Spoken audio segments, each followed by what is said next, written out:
संविधान की वो बातें जो हर भारतीय को पता होनी चाहिए। आने वाली 26 नवंबर को संविधान दिवस है। इस दिन संविधान सभा ने इसको पारित किया था। भारत सरकार ने आज के दिन सभी नागरिकों को संविधान की प्रस्तावना पढ़ने को कहा है, ताकि हर भारतीय इसे समझ सके। आइए जानते हैं हमारे संविधान की 10 ऐसी बातें जो हर भारतीय को जरूर जाननी चाहिए। साथ ही जानिए अपने मौलिक अधिकार और नीति निर्देशक तत्वों के बारे में। संविधान बनाने के लिए संविधान सभा बनाई गई। डॉक्टर राजेंद्र प्रसाद इसके स्थायी अध्यक्ष थे और डॉक्टर बाबा साहेब अंबेडकर प्रारूप समिति के स्थायी अध्यक्ष थे। संविधान सभा ने 2 वर्ष 11 माह 18 दिन में कुल 114 दिन बैठकें की। भारत का संविधान विश्व का सबसे लंबा संविधान है। इसमें 465 अनुच्छेद और 12 अनुसूचियां हैं। ये 22 भागों में विभाजित है। संविधान में साफ लिखा है कि देश का कोई आधिकारिक धर्म नहीं होगा। ये किसी धर्म को बढ़ावा नहीं देता, न किसी से भेदभाव करता है। भारतीय संविधान की वास्तविक प्रति डॉक्टर बाबा साहेब अंबेडकर द्वारा हाथों से लिखी गई थी।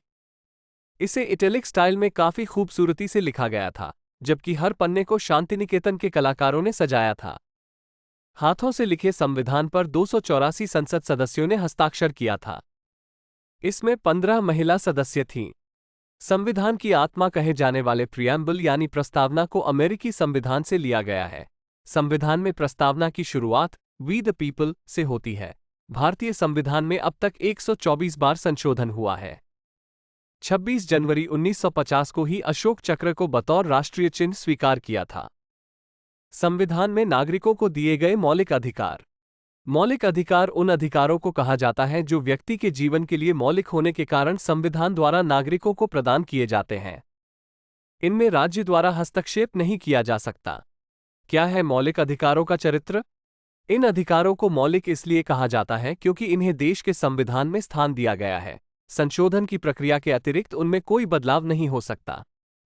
ये अधिकार व्यक्ति के प्रत्येक पक्ष के विकास हेतु मूल रूप में आवश्यक हैं। इनके अभाव में व्यक्ति के व्यक्तित्व का विकास अवरुद्ध हो जाएगा। इन अधिकारों का उल्लंघन नहीं किया जा सकता। मौलिक अधिकार न्याय योग्य हैं।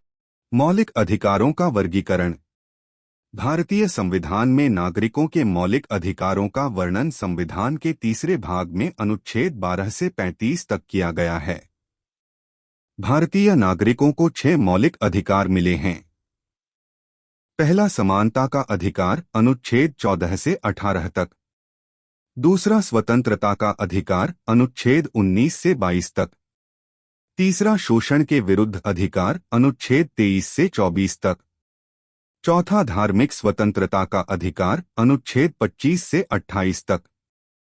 पांचवा, सांस्कृतिक तथा शिक्षा संबंधित अधिकार, अनुच्छेद 29 से 30 तक। छठवां, संवैधानिक उपचारों का अधिकार, अनुच्छेद 32। भारतीय संविधान के नीति निर्देशक तत्व। नीति निर्देशक तत्व directive principles of state policy जनतांत्रिक संवैधानिक विकास के नवीनतम तत्व हैं। सबसे पहले ये आयरलैंड के संविधान में लागू किए गए थे। ये वे तत्व हैं जो संविधान के विकास के साथ ही विकसित हुए हैं। अनुच्छेद विवरण। अनुच्छेद 36 परिभाषा। अनुच्छेद 37 इस भाग में अंतर्विष्टव तत्वों का लागू होना। अनुच्छेद 38 राज्य लोक कल्याण की अभिवृद्धि के लिए सामाजिक व्यवस्थाओं बनाएगा। अनुच्छेद 39 राज्य द्वारा अनुसरणीय कुछ नीति तत्व। अनुच्छेद 39 का समान न्याय और निःशुल्क विधिक सहायता। अनुच्छेद 40 ग्राम पंचायतों का संगठन। अनुच्छेद 41 कुछ दशाओं में काम, शिक्षा और लोक सहायता पाने का अधिकार। अनुच्छेद 42 काम की न्याय संगत और मानवोचित दशाओं का तथा प्रसूति सहायता का उपबंध। अनुच्छेद 43 कर्मकारों के लिए निर्वाह मजदूरी आदि। अनुच्छेद 43 क उद्योगों के प्रबंध में कर्मकारों का भाग लेना। अनुच्छेद 44 नागरिकों के लिए एक समान नागरिक संहिता। अनुच्छेद 45 बालकों के लिए निःशुल्क और अनिवार्य शिक्षा का उपबंध। अनुच्छेद 46 अनुसूचित जाति, अनुसूचित जनजाति तथा अन्य दुर्बल वर्गों के शिक्षा और अर्थ संबंधी हितों की अभिवृद्धि। अनुच्छेद 47 पोषण आहार स्तर और जीवन स्तर को ऊंचा करने तथा लोक स्वास्थ्य को सुधार करने का राज्य का कर्तव्य। अनुच्छेद 48 कृषि और पशुपालन का संगठन। अनुच्छेद 48 क पर्यावरण का संरक्षण और संवर्धन और वन तथा वन्यज जीवों की रक्षा। अनुच्छेद 49 राष्ट्रीय महत्वपूर्ण स्मारकों, संस्थानों और वस्तुओं का संरक्षण देना। अनुच्छेद 50 कार्यपालिका से न्यायपालिका का पृथक्करण। अनुच्छेद 51 अंतर्राष्ट्रीय शांति और सुरक्षा की अभिवृद्धि।